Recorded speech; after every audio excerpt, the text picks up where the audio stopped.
When they visit our store, it's a lot of the time you can see a look of surprise on their face, because we've just got a guy in at the moment now. He turns up and he says, "Wow, you're in the middle of nowhere," you know, and then he pops his head round the corner and his jaw just hits the floor, because everywhere you look there is guitars everywhere from all corners of the earth, from all the different manufacturers that we like to go with. And yeah, it's just the Aladdin's Cave. People often say to me, you know, I've got to walk around the shop 10 times to see what's there, because I missed it the last time when, you know, when I was looking around. So we do cram it in, you know, it's old school guitar shop. We like to do it that way rather than be too slick and too corporate. You know, there's other guys that do that really well. We do it our way and it's working for us well. We've got customers that have been coming back to us for, well, I've been associated with the business for coming up to 15 years, it might even be longer than that now, that I've been dealing with since I was a kid, when I first worked for Derek, who was the previous owner of the business, you know, and we've got to know them as friends now as well. And because we have got such a collection of stock that's so rare and interesting, it does keep bringing people back. And we often get people that say to us they've got our website set as the home page on their browser, and they look at it every day as soon as they go on there to see what new that we've got in, because we do try and update it every day. We take all the pictures in-house of every single guitar that you know, that we have in stock, so when someone buys a guitar, it's that one that's in the picture. The internet has become a huge part of our business, really, because it is you know, it's the first point of contact for our new customers and also our existing customers as well. Like I said before, you know, the guys that go on there regular every day and check out what we have.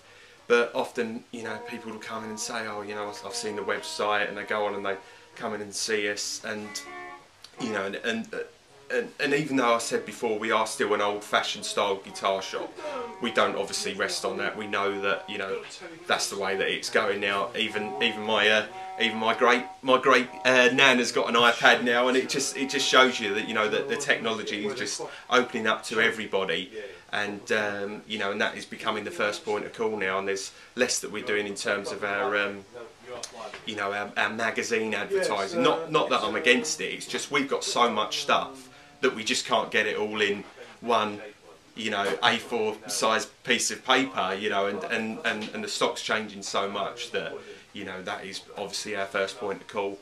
And sales are coming from, you know, all over the world. We've got a guitar going out to Australia today, and because we've got a good reputation now, people are trusting us. You know, that's a hell of a, you know, a leap of faith to take someone to invest. You know, they just spent £3,000 on a PRS guitar, and it's going all the way to Australia. So it shows that we're doing something right.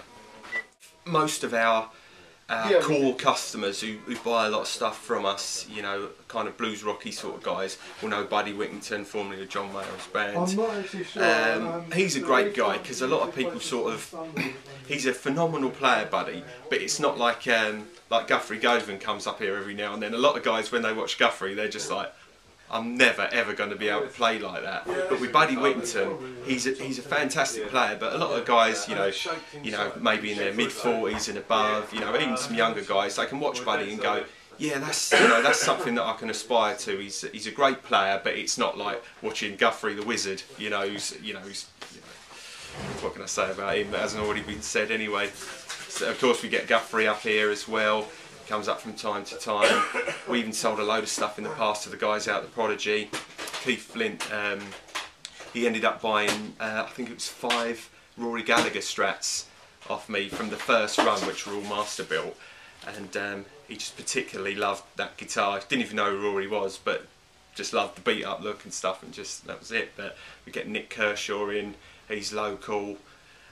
yeah, a few guys, you know, and more and more all the time, and we're sort of starting to deal with, because we're doing obviously a lot of the Dr. Z stuff. We handle a lot of their UK artists, you know, and some American guys when they come over that need backline as well. It's all part of that vibe again, the old school guitar shop. You know, no one's jumping on them as soon as they get in it, and you know, not interested if they're not buying something. You know, of course we're here to do a job, you know, and sell as much as we can. But echoing back to that old school kind of thing, you know, it's a fun place to come and hang out and have a cup of coffee, and that's really what, you know, that's how I want the business to remain, really.